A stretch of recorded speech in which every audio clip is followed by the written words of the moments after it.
Oh, hello there. Welcome back to the Agostinho Zinga show with me, your host, Agostinho Zinga. This is episode number 232. Dos, tres, dos. Eso es me, Agostinho, your host, coming from you from Londres. Hope you guys are well, rested, hydrated, all that malarkey. You good? You good? You sure? Look, I'm looking at you. Okay, good. Hope you're good. Hope you're well. I'm feeling amazing.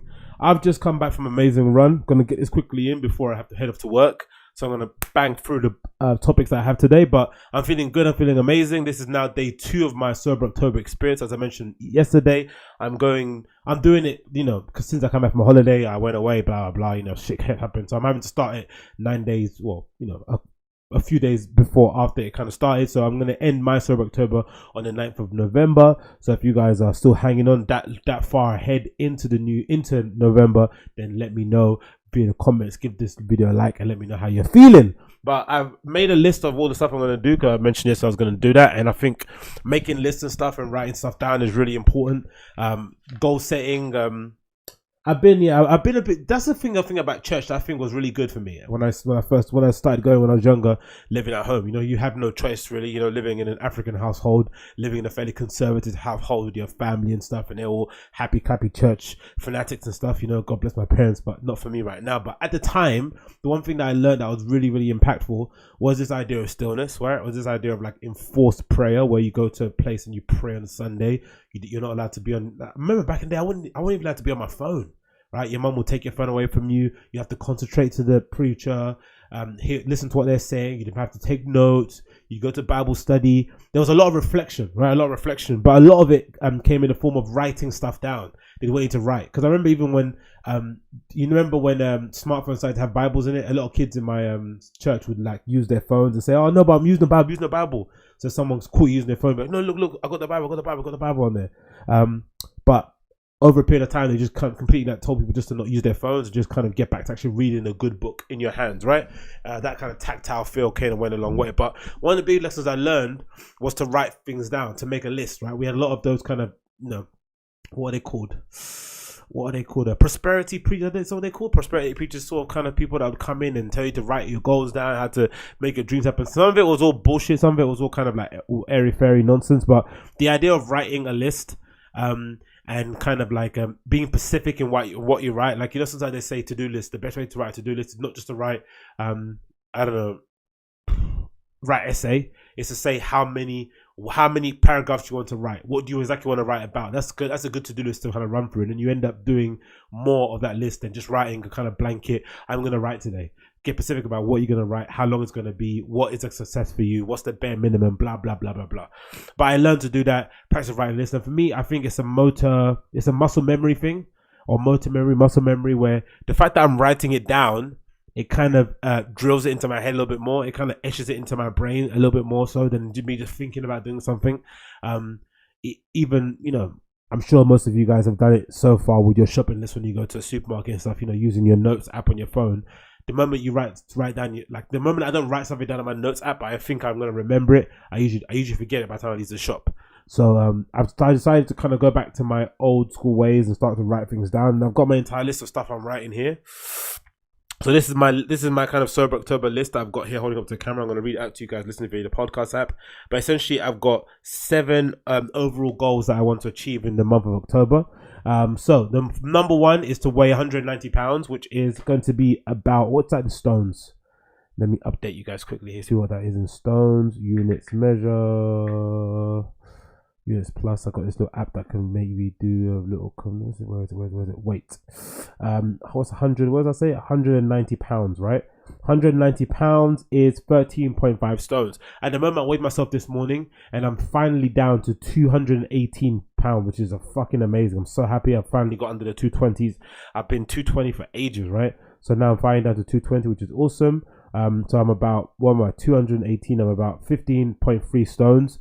And I want to get down to 190 by the end of the Sober October experience, which is going to be probably the 9th, which is going to be the 9th of November. So I want to get down to 190 pounds, which you can see there on the camera there, which is about 13.5 stones, which is going to be incredible. The second thing I'm going to do, the aim is to do, I want to train, and put it here on the camera, to put it. Yeah, I want to train at least 5 to 6 times per week, right? So that's going to be running 3 times a week, 3 miles each. Each running is going to be at least 3 miles minimum, and I'm going to go to the gym 2 to 3 times a week, which is going to include to do weights. And then I'm going to do 1 hour of Spanish language learning a day, which is going to include Duolingo. It's going to include the other books I have to use as well. I forgot the other books I have, but it's going to include that sort of stuff. Then I'm going to do number 5. I'm going to do every day of 16.8 intermittent fasting. So no matter what days that I'm doing, because it's going to be easy now because I'm not drinking. I don't have the need to kind of break my fast, because when I'm DJing and I'm going out, I have to break I have to kind of change the way I diet or change the way I do my intermittent fasting because I'm out with my friends. I don't want to have the, that kind of I don't want to just be like, I don't want to have that compromising situation where I get tempted or I feel like I'm damaging the mood. So because I'm not drinking, I'm not doing that stuff, I probably won't be out. I'll probably just make an excuse to go home or do the old French exit and just dip out. So that'll be easy to do during the whole month. It'll still be a challenge, don't get me wrong, but it should be easier. And then lastly but not least, I'm going to have the bottom ones, no alcohol and no drugs for the entire month until the 9th of November, which is going to be awesome. I can't bloody wait. Honestly, can't wait. It's going to be such a good time to do everything, to get everything back to where it should be. And I'm pretty sure it's going to be the 9th of November, isn't it? That's my list. So, side 9th. Yeah, it should be the 9th of November. 1, 2, 3, should be the 9th of November. It should be, right? Is it 9th of November? Should be. Let's see. Day counter. Days counter. But I think it is going to be 9th of November. Date duration. Let's see. Let's say from the 9th, right? So let's say the 9th here of October until the 9th of November. Pretty sure that's what I want. Let me just make sure that that's correct. I'm not actually making this stuff up. Until the 9th of November 2019 should be that, shouldn't it? Let's calculate duration. And we have here, 31 days. Yeah, so it should be the same. So on that Saturday is when I'm going to get loose. Saturday midnight. But yeah, I'm looking forward to it, man. I really want to get down to a good weight. I think already, as you can see from my face on the camera, I think I'm noticing my face is getting a little bit more slim than it was previously in the other months or the other videos I had. So that's going to be a good thing to watch back on when I'm watching these videos. Uploading the podcast every other day. I'm going to see my face shrinking, which is going to be quite cool to see. And overall, I'm just going to be in a much better place in terms of my overall mind, body, and soul, right? I'm reading a lot as well. I've got loads of books that I'm reading. I've started reading Ryan Holiday's new book, Stillness is the Key. That's getting me going as well. But yeah, I'm looking forward to it, man. So I recommend you do it if you haven't before. Write out a list, get that list down there, write something out that you want to do, and then once you do that, you have a good way of kind of knowing exactly where you stand in terms of the whole sort of thing. But that's my update for that one. And yeah, can't wait for it, man. I can't wait for the results at the end of this session. But anyway, let's move on in and get into some topics before I have to head off to work. So number 1, Coolen Rooney v Rebekah Vardy. What an absolute madness. Have you guys been keeping an eye on this? This is something that I saw pop up on my old Twitter feed.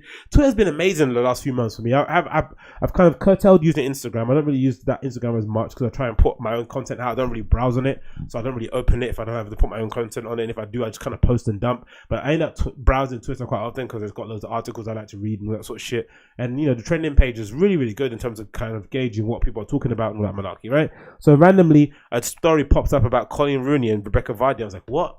At first I thought it was another Coolen Rooney, adult, infidelity kind of story, because she's kind of gone through about a bit of a ringer. If you don't know who Coolen Rooney is, if you're outside the UK, she's the wife of a very famous English football player that we have here called Wayne Rooney, who's played for Man United, Everton, who now used to play for the Miami Heat or something like that. I've got some team in the US. Now he's come back to the UK. I think in January he's going to be playing for Derby. But a very influential, very big superstar in terms of football in the UK. But he's not, he doesn't, you don't judge him, but he's not very considerate of his wife sometimes, right? He doesn't really have she's not in the front of his mind when he's out with the lads doing his fun time. So she tends to be put in some very unfortunate, uncomfortable, and quite embarrassing situations where, the public are laying on top of her and telling her what she should do with her marriage and that sort of stuff. And it's a very interesting argument because someone like Coolen Rooney has kind of effectively been a ride or die wife for Wayne Rooney since the beginning of time, right? Since we've known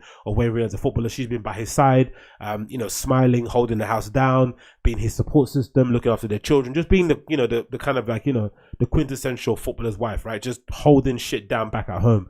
But it seems as if Wayne Rooney doesn't necessarily reciprocate that thing in terms of not publicly embarrassing and stuff. And it doesn't, and the public seems like they want to get involved and lend their opinion. But it's very admirable of Coolen Rooney that she's kind of stuck to her counsel and remained incredibly loyal, firstly loyal. Like it feels as if the more people tell her to leave Wayne Rooney, the more that she says, you're not going to tell me what to do, right? She's just like completely headstrong, doesn't really bend or fold, and kind of, she's probably of the thinking that, it doesn't matter what he does, he's looking after our family, he provides an incredible lifestyle. Some of the stuff he does is very embarrassing, but until it gets to a point where, I don't know, maybe until it gets to a point where, God forbid, he impregnates somebody, maybe then she might decide to go somewhere else. But until then, she's probably just seeing it as, this is just a man acting like a man, and or maybe they have an agreement. I don't know. It's not for me to judge, but she's, for me, in my opinion, a super sick ride or die wife, because she kind of holds it down, doesn't really listen to the outside world, and essentially, I'm sure behind the scenes, she definitely does scold Wayne Rooney and tell him that, if he does, because we know if he does fuck up again, he's going to get taken for a lot of money. So especially if they haven't signed a prenup, like that's an expensive one night stand he's going to have to make if he ends up making that mistake once again. But anyway, this has nothing to do with Wayne Rooney. This is all to do with Coolen Rooney and Rebekah Vardy. Rebekah Vardy, the wife of another very famous English football player called James Vardy, plays for Leicester City. They've become friends, I think, over the last few years or months. I don't know. I haven't been paying attention, but she kind of put out this tweet that got the internet absolutely ablaze. And I was like, oh my God, what a clever woman. So again, you know how you should never underestimate people. I never think that they're dumb or stupid, because she did something that I don't think a lot of people would be able to do, or a lot of people would have had the foresight to have done. So she put out this tweet, I think yesterday, right? I'm going to have it here on the screen for you guys to check out. Hopefully you can see it there. Yep, you can see it, right? Yeah? Can you see that? Yep, you can see that. So she put out this tweet that was incredibly funny. Coolen Rooney, and it was on the other day, and it says the following. It says, this has been a burden in my life for a few years now, and finally I've got to the bottom. So it's a few years it's been happening. She's been kind of bottling this up and keeping this to herself. She says here the following. For a few years now, someone who I trusted to follow me on my personal Instagram account has been constantly informing the Sun newspaper of my private posts and stories. This has been so much information given to them about me, my friends, and my family, all without my personal knowledge, which is something that I've always kind of interested me, always kind of made me curious with celebrity news. You go on places like TMZ or Daily Mail, you see these kind of, garbage headlines, and some of the stuff is very, very specific though. Like some of them rumors they talk about celebrities is super specific, like stuff that you kind of think, if you're like a sane, rational human being that doesn't necessarily involve yourself in gossip or in drama of celebrities, you'd be like, how the fuck did they know that, right? Sometimes, there are speculation articles about, if someone comes out and not wearing a wedding ring, or what's going on, are they broken up? And then you realize, no, it wasn't. She went to the gym, she forgot to put a ring back on, right? But there's some stories that come out that are hyper specific about people's brothers, about people's sister-in-laws, about something that happened on a holiday, like really specific stuff that only the people that were there or who were told after the events happened would have known, or like close friends, right? So it's got me thinking, like, imagine what kind of friend would you have to have in your circle of friends that would think that was okay to do, and how much money is enough money to kind of throw your friend under the bus, to betray your friendship? Like, how much money is enough? Because I think, especially in these sort of circles, especially when it comes to the women of, the whole, like, the other halves of celebrities, I think so, more so, let me say women more so. It must be a pretty lonely lifestyle, right? Because essentially you've been propelled to this kind of level of fame and fortune that essentially alienates yourself from all your friends that you've grown up with, right? Because they can't necessarily go out with you, because, you're going to go out into different places. You're going to Chiltern Firehouse, you're going to Soho House, you're going to, what's that place in LA? That all the Kai genders and not go to. You go to these like amazing kind of like, private member restaurant clubs and all that malarkey, and you have a good time, right? But they don't necessarily in the price bracket or in the affordability bracket of your friends you grew up with. So it's hard to find girlfriends. So then when you do find them who also have the same sort of lifestyle, so you don't have to feel guilty about them. You don't have to feel like you are showing off. You don't have to feel like, you're making them feel uncomfortable. You can just be yourself around your other friends who are rich and famous too.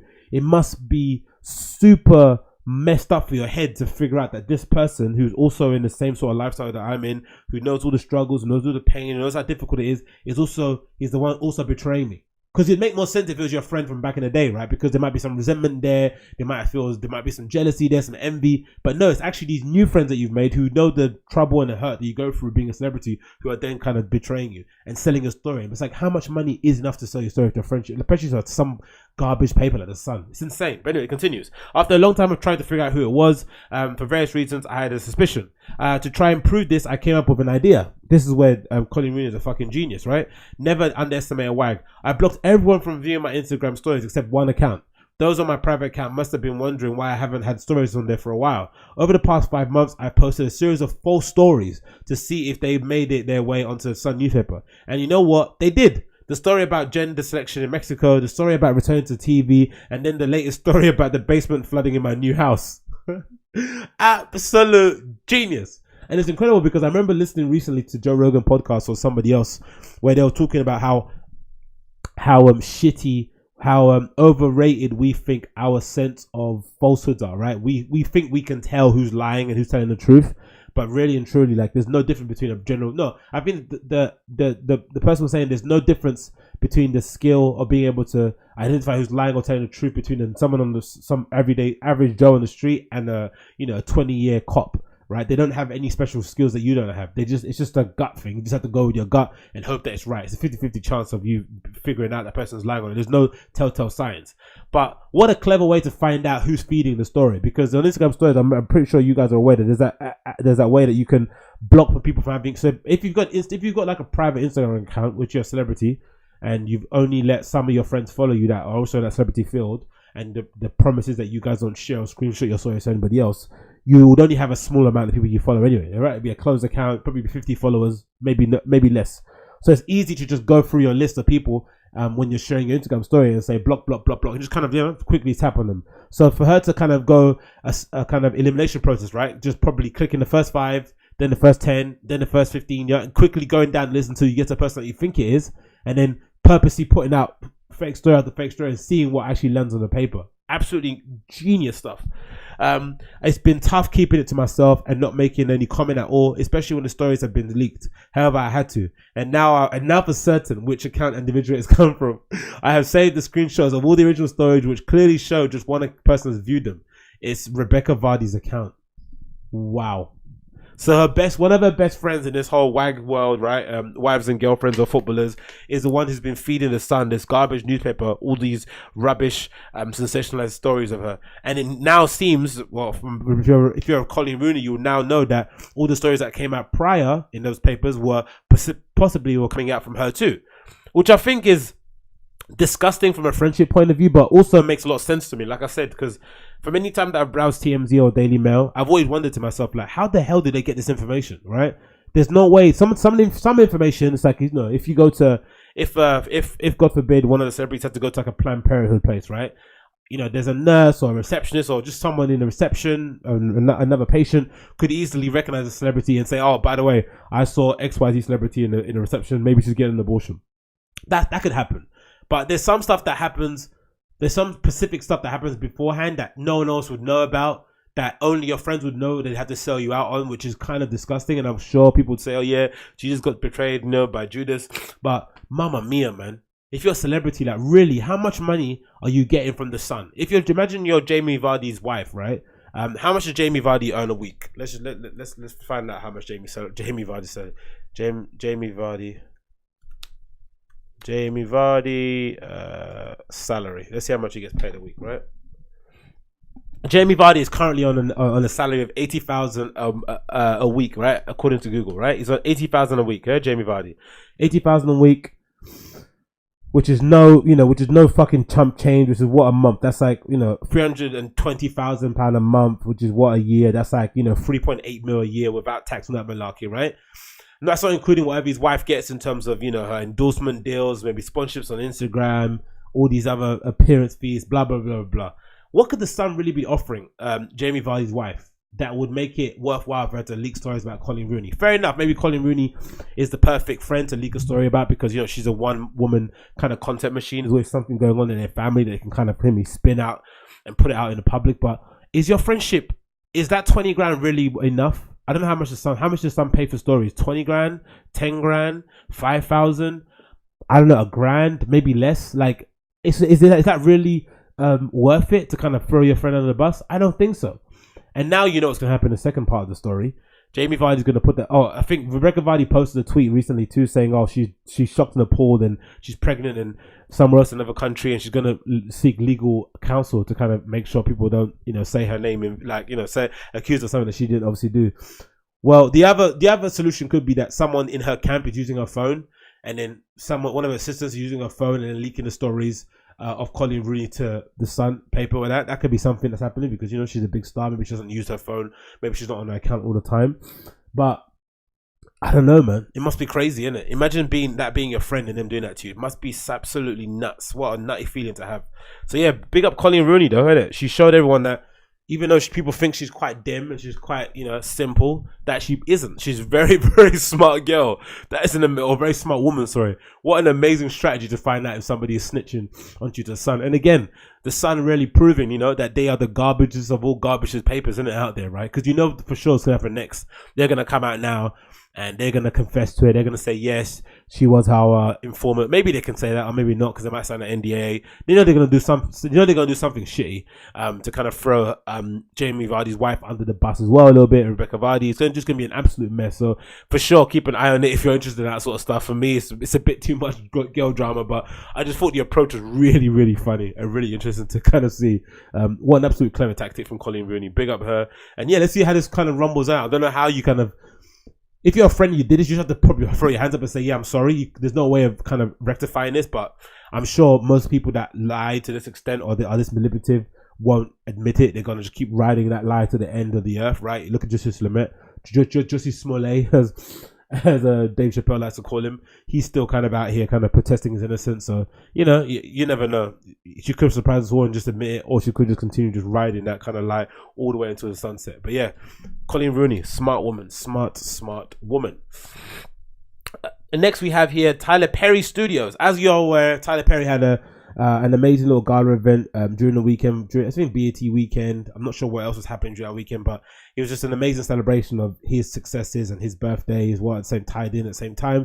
And you open this amazing Tyler Perry Studios to the public, or it's been open for a while, but just first official viewing, invited all these big celebrities down. They had a massive gala event, and essentially what we got to see was that Tyler Perry is somebody who I've not necessarily been a fan of his movies, but someone who I've kind of felt, was a little bit too pastiche and corny for me, has been slowly but surely away from all the kind of hype, away from all the validation from the industry, has been slowly and surely carving his own lane, not having to answer to anyone and just doing everything the way he wanted to do it, and kind of it's exuding that ownership ethos, right? As in, I'm going to make my own. I'm going to call my own shots. I don't need your own validation. And essentially what's happened now is, ironically, the validation that other people are seeking is now coming towards Tyler Perry's doorsteps. Now, those guys are now flying over to Atlanta to go and, give him his roses, to go congratulate him. And it's an amazing feeling. It must be to be Tyler Perry. I know if it feels me, I'd be giving everyone the middle finger, but Tyler Perry is a much better person than I am. The people that kind of, poo-pooed you or that doubted you are now coming around and kind of, essentially sucking your dick. I would be, I would be creaming this all the way home, but he's a much better person than me. But some of these speeches that he's done so far, some of the videos that they've seen in the studio have been amazing. I'm going to play one of them now from Ava DuVernay that kind of shows the breadth of the studio and just how amazing it is. This is a video Ava DuVernay took on her Instagram account that kind of showcases the entire place. This is like a coach service that's taking some of the guests throughout the entire lot and talking to them through about what each studio is named after, all the kind of studio places that they film stuff in. It's an amazing, I think it's over 3,000 square meters or something stupid like that. It's amazingly big. It can fit, I think, Warner Brothers and the other studios in it two times over. It really is an amazing space. And again, it just goes to show just the importance of dreaming big. The importance of just doing your own thing and just kind of keeping your head down in that regard. It's just an incredible place. Look at it.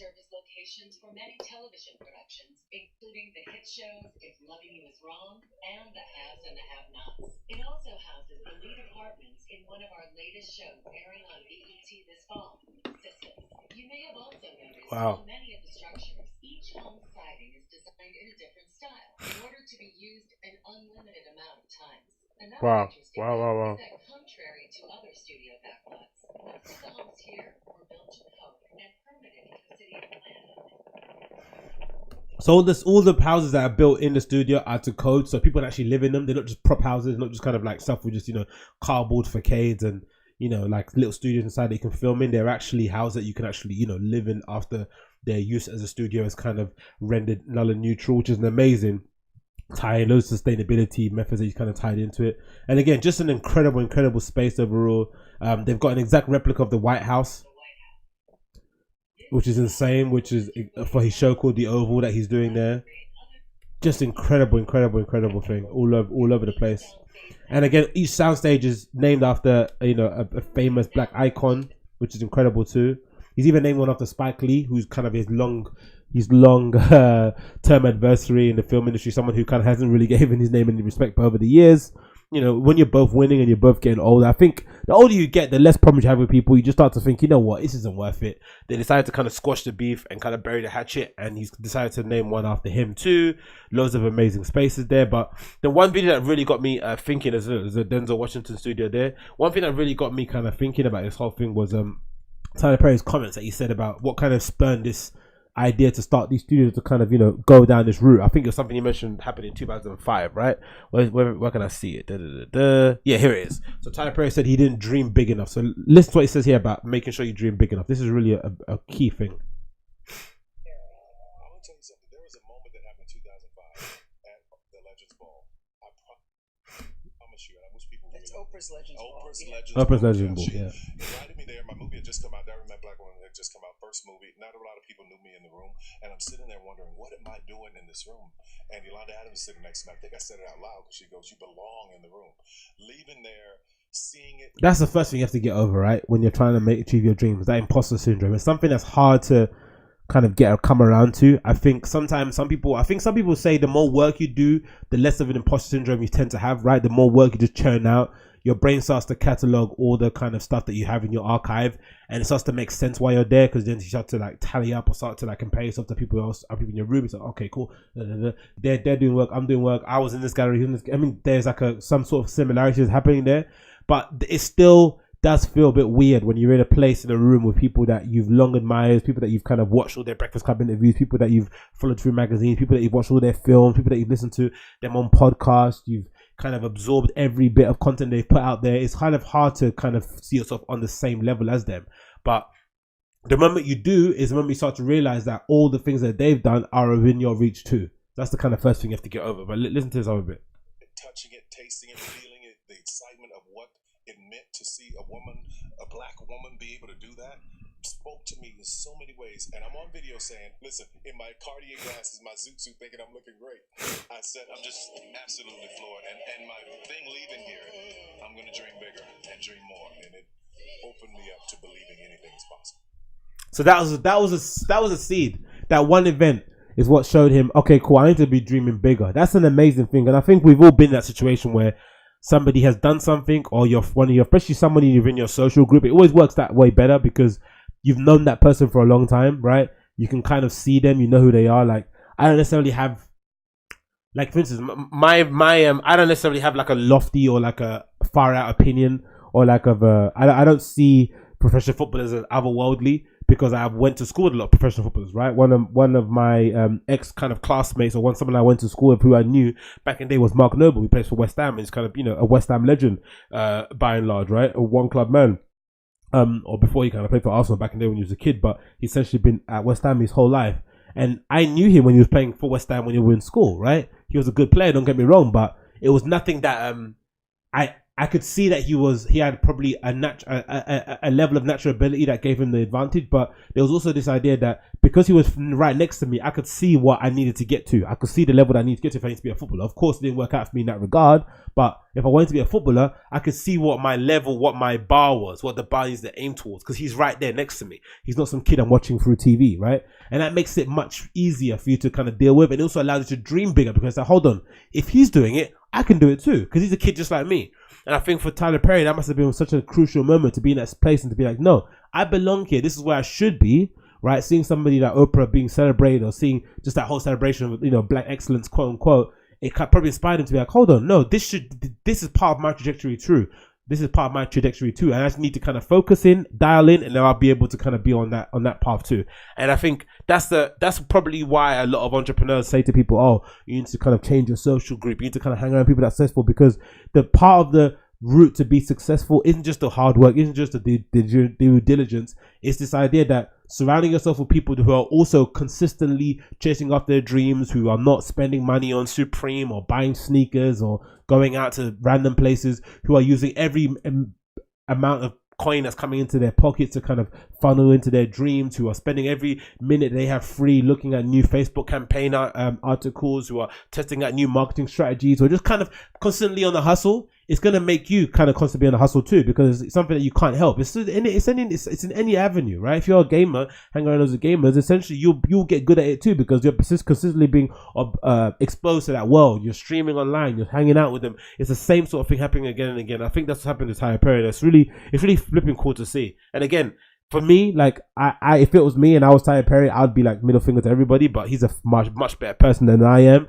and he's probably let bygones be bygones. But wow, what an amazing career and what an amazing thing that he's done by and large. And then the last clip of Tyler Perry that I wanted to play was his ownership one, and it's got me thinking about why don't more people within the black entertainment industry decide to do this. This is a speech that he gave at the BET Awards earlier this year, where he got kind of given a lifetime achievement award, I think, of some sort, and he talks about the need for ownership, right? And the fact that, you remember when everyone was saying the Oscars were so white, he decided to kind of go his own way and do his own thing. But this is kind of what he has to say, right? And it got me thinking, I just don't know why more entertainers don't. Again, maybe it's a harder thing, maybe it's something only for the select chosen, but let's see what he has to say here.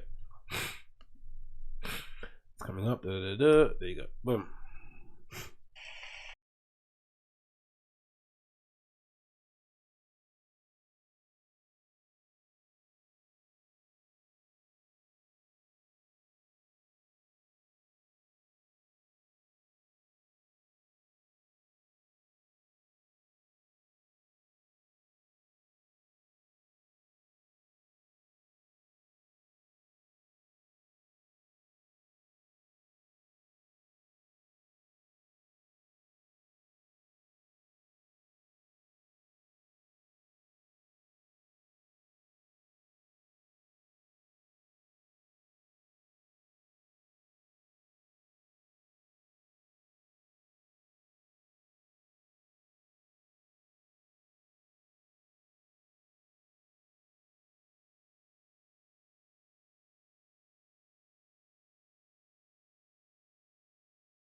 Made a speech about ownership that I don't really think a lot of people kind of heed or take much notice of. But something I've always kind of wondered, right? With all this money that's being generated from the hip hop entertainment industry, they would just need to be signed. You look at the whole Wale thing, complaining that he wanted to get out of his label, and then he gets out of his label and he's re-signed back to another major label in Warner Brothers. Again, maybe in his eyes, he has a different view of how he wants his career to go, and he kind of wants that big label push. He wants that machine to be behind him, kind of pushing him down the line. He wants to be on the same level as the Kid Cudis, the Drakes, the people that his peer group, his J. Cole's, and he doesn't see him being able to do that maybe on an independent label, or maybe being licensing it itself.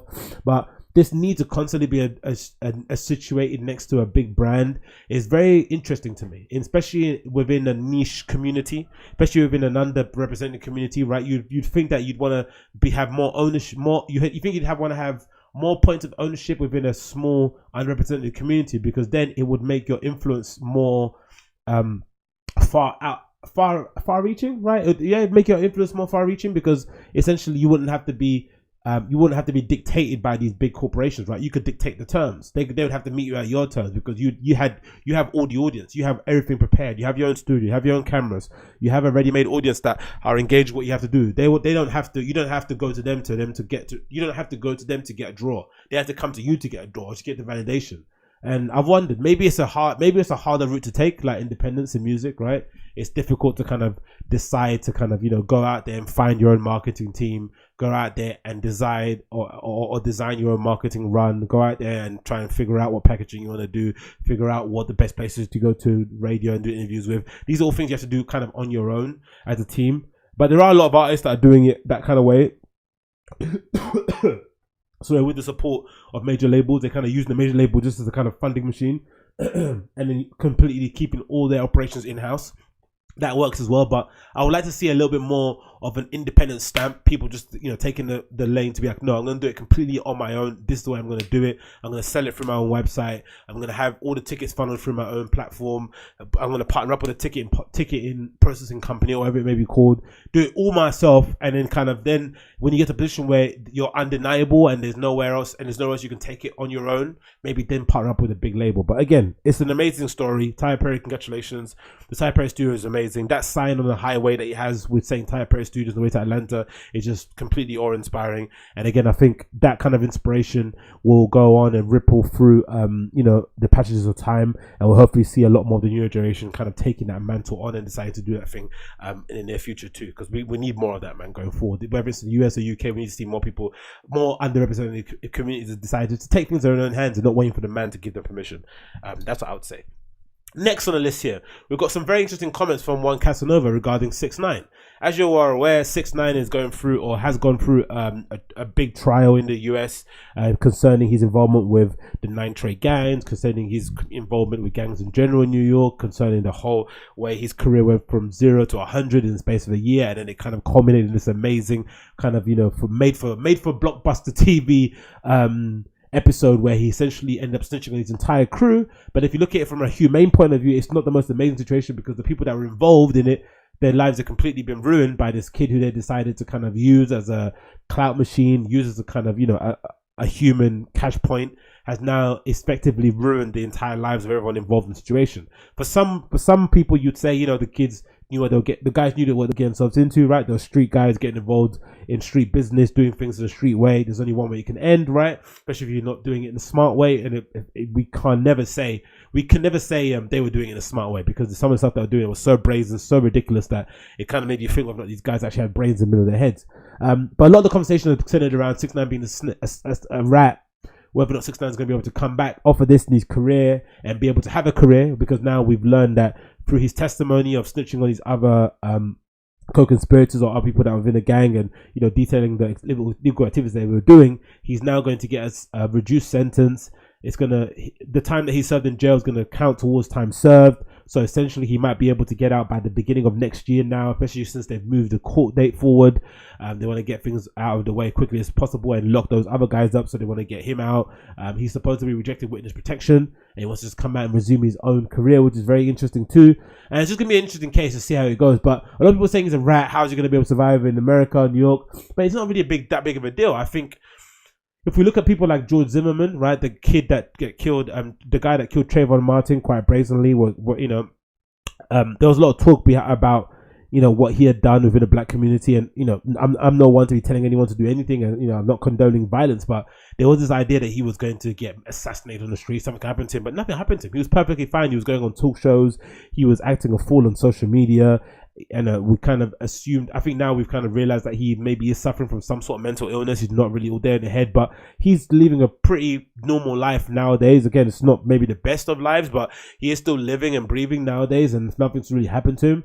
And I think 6ix9ine, if you wanted to, could probably do the same thing. I think of 6ix9ine the same way I think of kind of Roberto Saviano, the guy that I read who kind of wrote the book called Gomorrah. Are you guys aware of it? Roberto Saviano. He travels around with a security detail everywhere he goes, because he wrote this book called Gomorrah that essentially lifted the lid on the entire Italian mafia, or Italian organized crime that was going through Italy, Spain, parts of France. This is the guy here I got on screen, Roberto Saviano. I recommend, if you haven't checked out Gomorrah, it's a TV series on Sky now at the moment. It's available, and he essentially he's detailed it in a lot of conferences. He's given a lot of interviews where his life has been completely ruined. He's been a blessing and a curse of books he's written, because it's allowed them opportunity to kind of go out and kind of license his work, write screenplays, get loads of deals, endorsements, loads of appearance fees, blah blah blah. But essentially, it's kind of put in a position where he's had to put his family into hiding. He's had to kind of hire a security detail around him, and he kind of feels as if like he's always got like a target on his back. People are following him wherever he goes. He lives in a pretty secluded lifestyle, but he's alive and well and thriving in some regard. So I think if he can do it with having the entire Italian mob after him, I think 6ix9ine is going to be able to get away with it just fine. But essentially, Casanova had some very interesting comments regarding the 6ix9ine case, which I don't think a lot of people had the same sort of things. And I think I want to speak about a little bit about it. And I think there's a lot of truth to what he's saying here. But this is Casanova, Hot 97, giving an interview with Ebro and those guys and speaking about 6ix9ine and his whole situation. And yeah, interesting take, I think, from Casanova. Truthfully, that was like the #1 artist in the world. Truthfully, like, I never saw, in the course of 12 months, I never saw 10 minutes, 1 million views. And I feel like even the people that's calling him, whatever they call him, yo, this, that, and third, shut the, because y'all was sucking it. So, me, I got nothing bad to say about it. Y'all deal with that. All them that's with him, I don't feel sorry for them at all.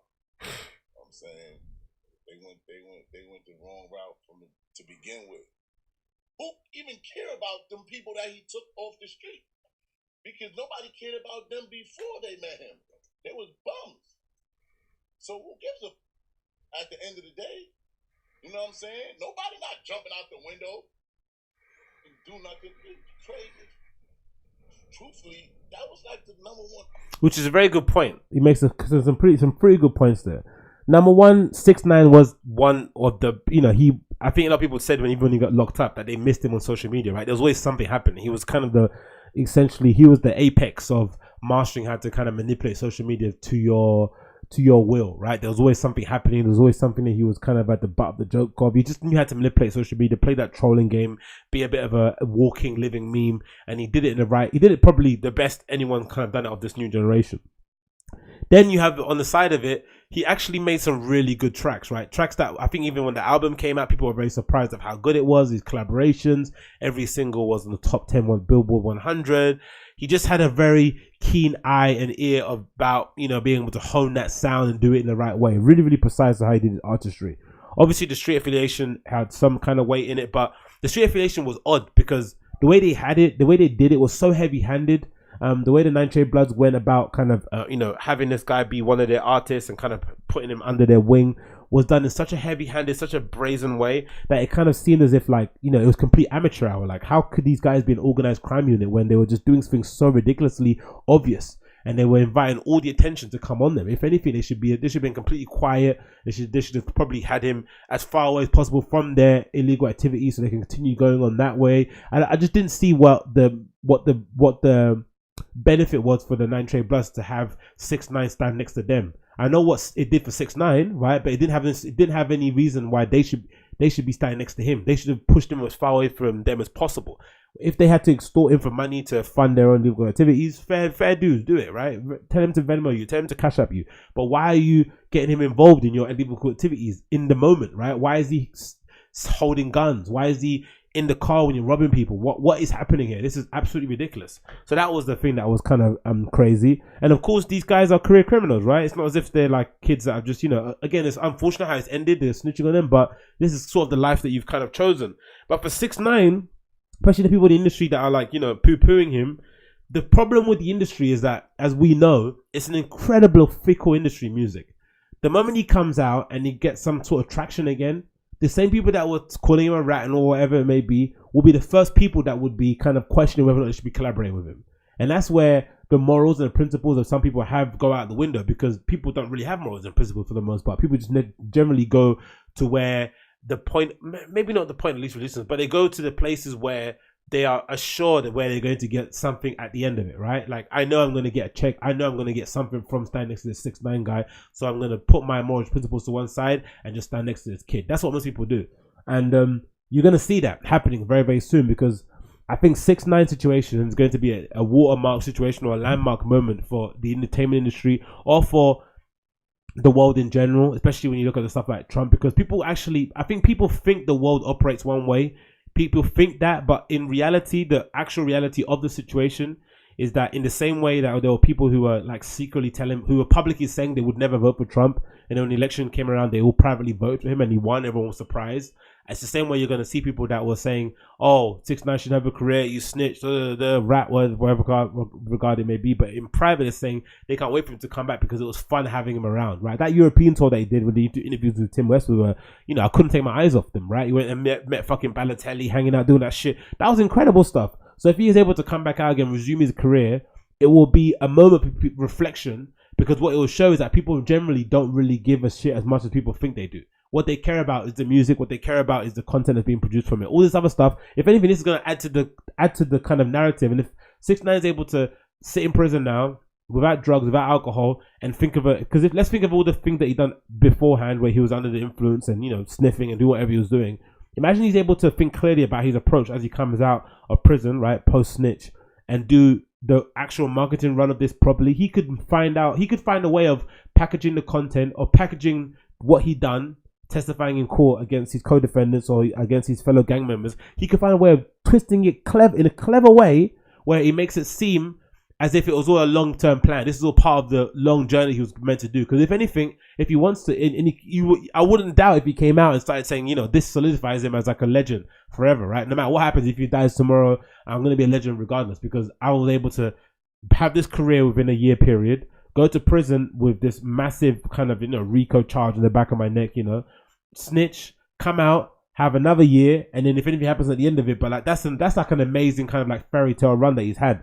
But yeah, I think it's going to fuck people's heads up when he comes out and he's able to kind of start his career up again. It's going to fuck his heads up. Because what you'll see with the record industry, if you've noticed, no one from the entertainment industry has ruled him out. No one from the radio has said we're not going to play 6ix9ine. No one has said that so far.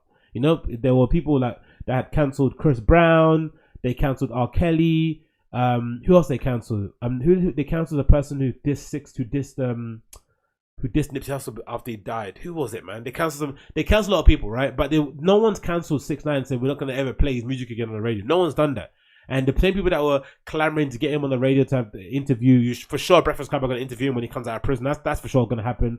There's going to be a lot of those things happening as it kind of transpires, that he's kind of come back and he's more comfortable. And again, I'm interested to see how the story pans out. Interesting way to go about things. But I respect Casanova for taking a very different approach to it and kind of seeing it from a completely different view. Like, look, this guy was never kind of somebody who I kind of thought as a street guy or as a gangster. I'm not surprised with anything that he's done. The guys that he's hanging around are complete bums. Why would they think that this guy was not gonna rat? That's their fault. They fucked up, like, for associating themselves with him. And by and large, he knows how the game is. The entertainment industry is fickle. Once he comes out of a hit and a banger, it will be forgotten. No one will remember about all the stuff he did in the past. Absolutely, for sure. That's a very astute observation there from Casanova. So I recommend you check that out. Probably a full interview out now on Hot 97, but if you want to listen to Ebro and that talk, probably just check out that Shade Written article. I'll link it in the bio for you guys to check out if you need. Next here, we've got Studio 54 playing No Games.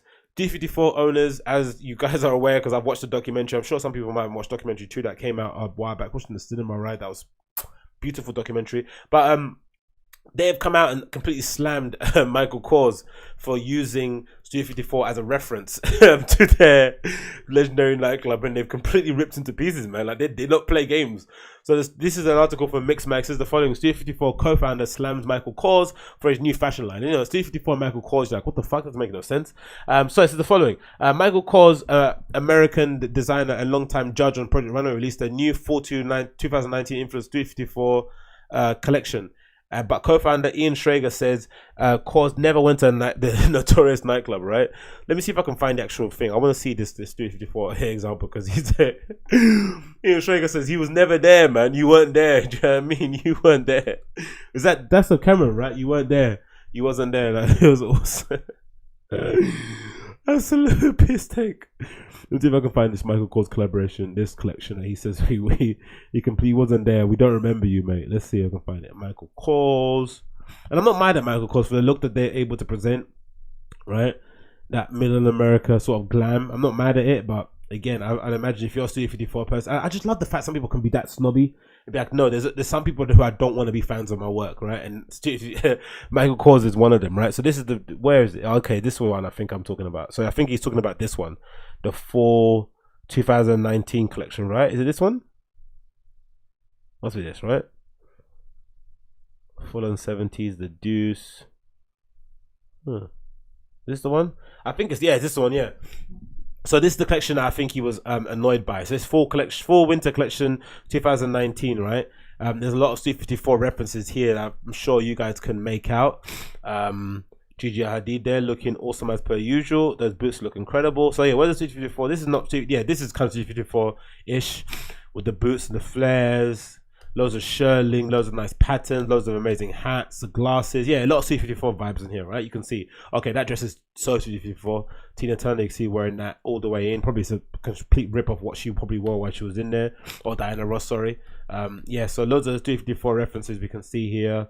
What's that massive mint coat? Yeah, of course. Okay, so we get what he meant there. So go back to the quote or the article.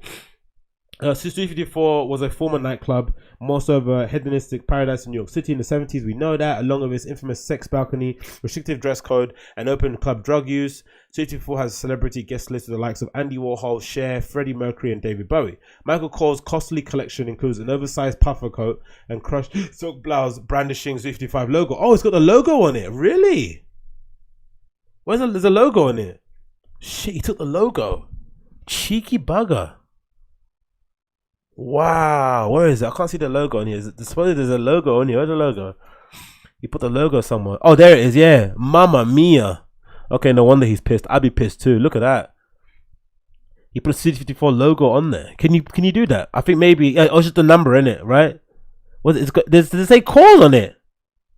Michael Kors 54. Oh, wow! You can't do that. Imagine if you did that at the Burger, they would give you a cease and desist quicker than you could say fucking 9, innit? That would be coming right at you. Wow, you can't do that. But anyway, it continues. For interview, Argentinian. So Michael Kors costume collection includes an oversized puffer coat and crushed silk blouse blandishing a C55 logo, flared pants, and metallic trench coat. For interview, Andrea Leontali, legendary fashion designer, longtime editor of the Vogue, spoke with Kors about 24 days. Andrea Leontali was there on time. If you watch the documentary, you'll see him give loads of interviews in there.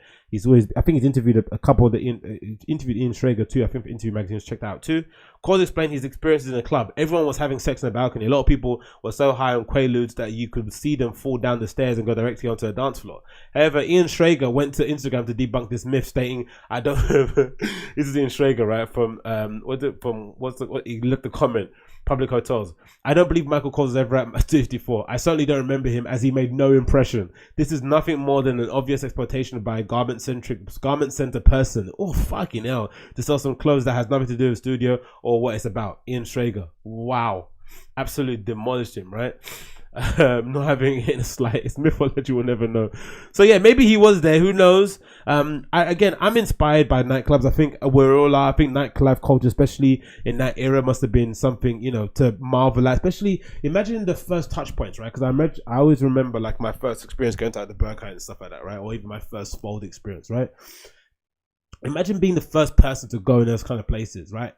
For the first time, those things existing. Taking Quaaludes for the first time, this weird mix between ecstasy, LSD, MDMA, and cocaine in a pill, right?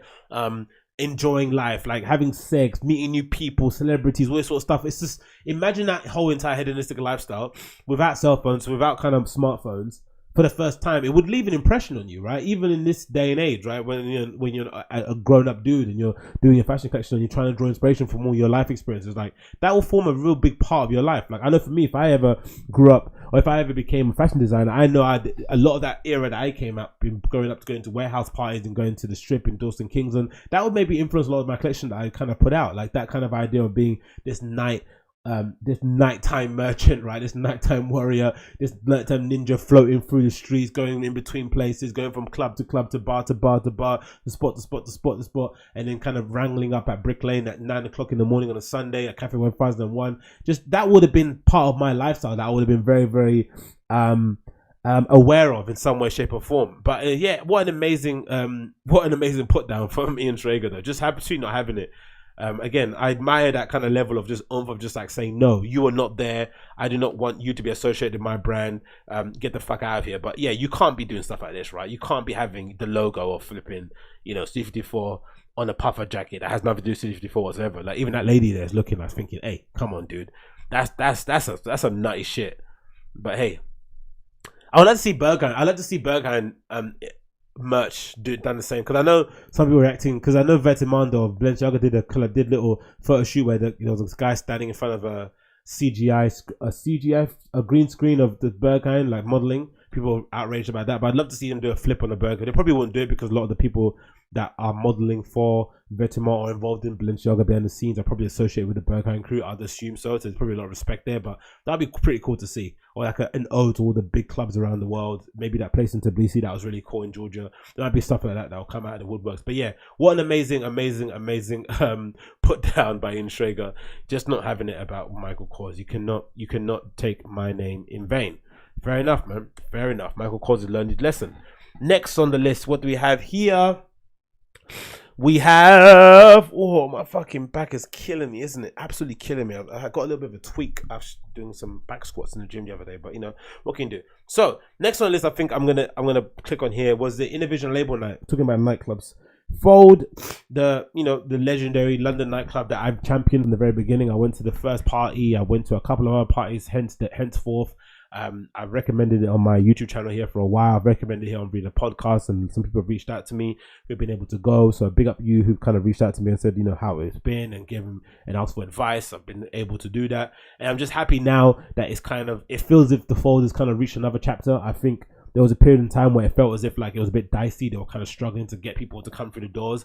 But I think as per restaurants, as per other forms of entertainment places or bars, it's a bit of a slow build. You have to kind of earn the respect or earn the trust of punters. And now it feels as if, like, even though I still not agree with the bookings, I still think some of the bookings are there's a little bit too much reliance on the promoters bringing in good people. I still think they need to be able to make a Friday, Saturday, or Thursday, Friday, or something where continually you just go there because there's going to be sick DJs playing all night long. I think that would be quite good in the long term. But again, this is not my remit to kind of give an opinion. I'm just a fan from the outside. But I think if they're able to do that and have a consistent night people can go to with the sprinkling in of the odd label night here and there, in the same vein of like a Robert Johnson, right, where they're able to they have a consistent night that they have an in-house night they put on all the time. They invite friends and family of the club and other big DJs, and then they have other big nights to come up. You know, if Richie Horton has got an album he's promoting, he wants to put out, you have him do his thing there.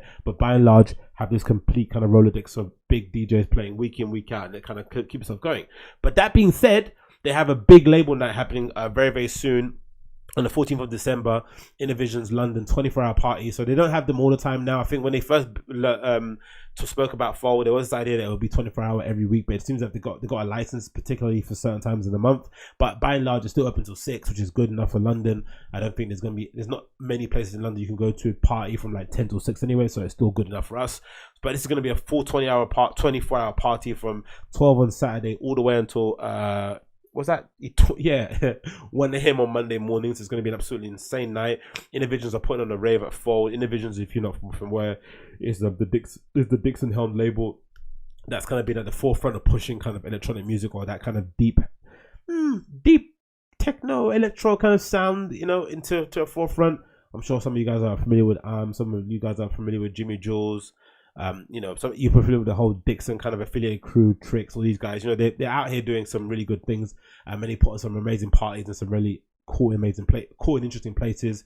Lost in Sound, blah blah blah. So they're doing a London version of the nights they put on in other cities. It's going to be a 24-hour party. They haven't really released a lineup yet. It's up here on Version Advisor. Tickets are coming out on Friday, but the heading is as usual here. Please note, Fold is a 24-hour licensed venue. Innervisions returning to London, winter to 24-hour special London club event. Innervisions will go back to its basis with an intimate club show at Fold in the heart of East London. From start to finish with full 24 hours, you can expect to hear the best of Innervision sound from all the people involved in the label, of course. Produced in partnership with the London Warehouse events again, so big up those guys. They're always kind of making sure we get good nights here in London. London's big underground events organizer. This is definitely not to be missed for all local electronic music lovers. The event runs from midnight Saturday the 14th of December to midnight on the 15th. So tickets going to be on sale from Friday, and it's going to be good for me. I'm going to get a ticket probably on Friday. I'm probably again sober October until the middle of November, and then from then on kind of, you know, maybe slowly start to get back on it from like the end of November onwards, just to kind of reset the clock and kind of get back into good habits. But yeah, it's going to be a great night. I recommend if you're electronic music fan, or you haven't been to Fold previously, this probably will be a good enough time to go, if any, Folder's got probably one of the best sound systems in London. Dixon, and all those guys are probably some of the best DJs in the scene at the moment, right? They're really up there. So some of the best guys you're gonna see. So if you're gonna want to go see some of the best people play in London at one of the best clubs in London with some of the best sound system, I recommend you go check out Fold on the 14th of December. Tickets are coming out tomorrow, which is the 11th of October. If you listen to this now on Thursday, it's going to come out tomorrow on Friday, 11th of October. So definitely check out Resident Advisor for links. I'll put the event on the show notes, Resident Advisor, for you guys to check it out and buy your tickets ASAP. Don't miss out on this one. It's going to be a big one. Next on the list, have you guys seen the Warehouse Project in Manchester and how that's going? That is going insane. So Warehouse Project Manchester's opened up a new space, right? And it looks flipping nutty. I really want to go. I went to Manchester a few months ago and it was a hell of an experience. Going to places outside of London anyway is pretty cool because they usually haven't got the same amount of hype or same amount of corniness as a city like London, and it's a newer experience. Plus the kids, they don't really get access to those kind of acts on a regular basis, so when they do come out, they're out just for the fun. They're out to have a good time. You know, you only have to look at boiler rooms. Boiler rooms are a good example of judging UK crowds. Look at any boiler room that isn't in London and the crowd is always lit. It's always big good times, always big smiles, everyone having a fun time. But in London, you know, we're spoiled over here, man. We're overfed. You know what I mean, we're Henry VIII out here. You know what I mean, we've been stuffed full of turkeys. You know, and an extra chicken leg ain't gonna make any difference to our taste buds. But so far, Warehouse Project looks like an interesting space. They've got some cool videos they put up on their Instagram of some of the nights that they have here, that I'm a big fan of. They've got a video here of the outside of people going inside. That looks flipping amazing too. And yeah, I'm just a big fan of the space, of how it looks overall. It looks fucking cool, innit? It looks super interesting. I love that sort of like are they from a meat shop? There's kind of like vinyl kind of plastic shower curtain screen doors that people go through. I think that's really cool. Great light show indoors. It reminds me of just like the old school rave culture scene in the UK. You know when you watch that film Beat that just came out recently? Is it Beat, the Scottish film? It reminds you of that kind of era, right? With all the lights going off and people raving and jumping up and down. It just looks insane. And they've got this amazing thing now as well, where you can book the tickets in collaboration with like a hotel booking. Sorry, you can book tickets together as a combo, which makes it even more interesting too to go to. But yeah, just an amazing scene. Wow. Let's scroll down again. They've got a little interview here with Alicia, who I follow. That's great as well to see there. Again, Chase and Status are going to be playing there, which is, again, they're going to kill it in a place like that. But again, it looks like an amazing venue. I can't wait to go there, man. Look, Friday, 25th of October, they've got Scream, Eurus Von, Youssef, Latham. Oh my God, massive lineup there. Marco Corolla and Giusto Caparetti back to back is going to be amazing. Marco Corolla is known for playing, epic fucking, 9-year-long flipping sets. That's going to be pretty cool. Opal and Belfast. It's a bit from Belfast. But look how amazing it looks. Look how great that looks as a venue. Look at that. That is incredible. It makes Printworks look like a fucking alibi, innit? It's fucking nuts how big that is. It's amazing. All the groupies in the DJ booth I fucking hate, but you wish you were there yourself. But yeah, it looks fucking cool, man. I really can't wait to go there. So yeah, big up Warehouse Project and what they're doing there. It's like an amazing space. I really can't wait to go visit it. Hopefully sometime later on this year. Loads of really cool videos that they put out here. Annie Mac presents. Is this a video from there? I think so, yeah. There's a really good video of Nina Kravitz playing at the Warehouse Project too. That's amazing. You definitely check out. Here's a video of East Everything there too. Huh? Awesome. All these big DJs with big bangers are gonna absolutely smash Warehouse Project to see the bits. Look at that. Boom, boom, boom, boom.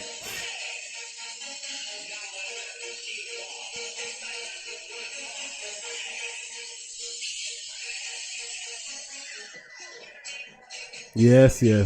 Awesome. That's mad, man. Looks like it's gonna be mad fun. I can't wait to go check that out, man. I really cannot wait to go check that out. But yeah, amazing place. Definitely recommend check it out. Warehouse Project in Manchester is popping off. Everyone's kind of having a good time out there. Danny Bird out there too. Not for me. That stuff's not for me. But let's go down again. Patrick Toping as well as there. Yep, he's playing some good stuff. Just looks amazing. The light show is so cool, man. Such a good. Again, I wish we had more of these things. It's similar to Fold. Like we need a few more of these places dotted around the UK. Master Plex is going to be playing too. Songs. Oof, bloody hell. Gonna be an absolute tear up. But yeah, definitely recommend you check it out. Of course, Warehouse Project in Manchester. It's out there. They're doing bits and they're absolutely smacking it. So yeah, definitely recommend you check that out for sure. What's this? A flower. Yeah, nice.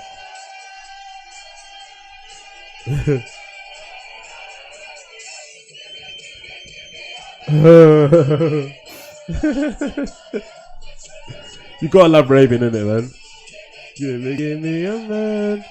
Yeah, awesome. Was Fulham coming 2nd of November? Fulham makes his project appearance for Halloween. That's gonna be insane as well. So yeah, recommend you check that out. It's gonna be awesome. Warehouse Project in Manchester.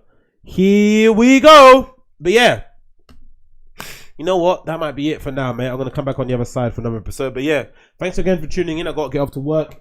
This has been Agostinho Zinga Show episode number 232, right? 232 as per usual. As I said in the other episode, I'm playing in the Heathcote and Star on Saturday. So come and check me out there if you're in the area. DJing a lot of the disco and the housey stuff. So that should be a good fun. I'm going to actually put a playlist together now, actually.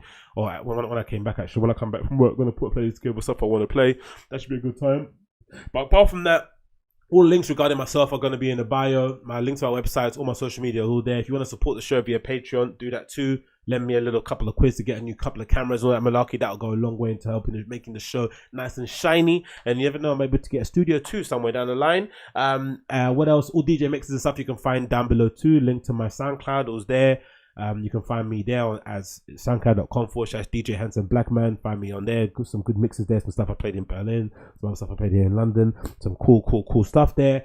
And apart from that, if you're listening via the podcast app, leave me a 5-star review. You know, help the kind of show jump up the charts. If it is going to jump up the charts, if ever. If you're watching via the YouTube app, leave me a little like. If you like what I'm saying, maybe you want to subscribe to Malarkey. Leave me a question. Let me know what you're thinking of the show. But until then, I'll see you again for the episode of the show. Thank you so much for tuning in. Take care and goodbye.